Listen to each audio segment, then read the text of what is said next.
Assessore Gerosa, in un incontro molto particolare, si è parlato di sanità anche veneta e di un'eccellenza, però ci sono delle criticità, per esempio liste di attesa e quant'altro. Cosa sta facendo il suo assessorato e come può definire anche un cronoprogramma per questo? Allora, abbiamo messo in campo tutta una serie di ipotesi.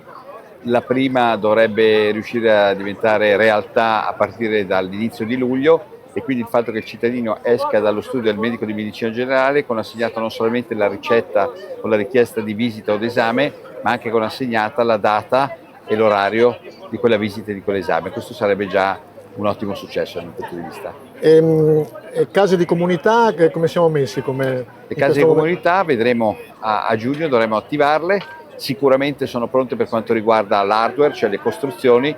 Naturalmente dobbiamo riempirle di contenuti. Riempirle di contenuti vuol dire riempirle di personale medico, infermieristico e tecnici che diano vita alla casa di comunità come sanità di prossimità per i cittadini.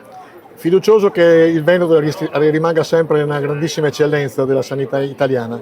Allora, il Veneto ha una sanità di grande qualità, possiamo fare meglio, certo si può sempre fare meglio, è difficile, è molto difficile, i costi per la mancanza di personale, ma dovremmo riuscirci.